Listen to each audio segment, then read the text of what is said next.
খুলনা বিশ্ববিদ্যালয়ের শিক্ষার্থী অর্ণব কুমার সরকারকে গুলি করে হত্যার কারণ খুঁজছে পুলিশ।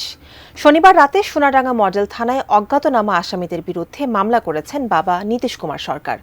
নগরীর তেঁতুলতলা মোড় এলাকা থেকে যুক্ত হচ্ছেন খুলনা বিভাগীয় প্রতিনিধি মোহাম্মদ অসীম।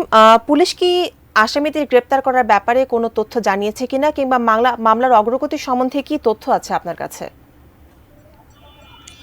রুমিতা, দেখুন, এখন পর্যন্ত পুলিশ এই মামলার বিষয়ে আসলে কাউকেও গ্রেপ্তার করতে পারেনি। কারণ পুলিশ বলছে যে তারা 4টি আহ, কারণ দেখিয়ে তারা বিভিন্ন তদন্ত করছে। 4টি কারণের ভিতর হচ্ছে আসলে এই খুলনা বিশ্ববিদ্যালয়ের ছাত্র অর্পণ কুমার সরকারের প্রেম ঘটিত বিষয়, অর্পণ কুমার সরকার কোনো সন্ত্রাসী সংগঠনের সাথে ছিল কিনা, এবং তার বাবার যে ঠিকাদারি ব্যবসা রয়েছে সেই ঠিকাদারি ব্যবসা, এই সব বিষয় নিয়ে পুলিশ কাজ করছে। তবে এখনো পর্যন্ত কাউকে গ্রেপ্তার করতে পারেনি।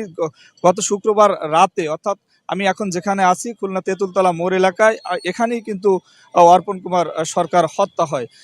এই হত্যার পরে সেদিনই কিন্তু 3জনকে জিজ্ঞাসাবাদের জন্য সোনাডাঙ্গা মডেল থানা পুলিশ আটক করেছিল। তাদের জিজ্ঞাসাবাদ শেষে গতকালকে রাতে তাদেরকে ছেড়ে দেওয়া হয়েছে, যেহেতু তাদের কাছে সে ধরনের কোনো তথ্য পায়নি এবং তারা এই হত্যার সঙ্গে কোনো প্রকার জড়িত না। সে কারণে পুলিশ তাদেরকে ছেড়ে দিয়েছে। নূতন করে পুলিশ বিভিন্ন কারণ খুঁজছে। আসলে শুধুমাত্র পুলিশ নয়, পুলিশের যে আরো বিভিন্ন ইউনিট রয়েছে, অর্থাৎ police bureau investigation, CID, RAB সহ বিভিন্ন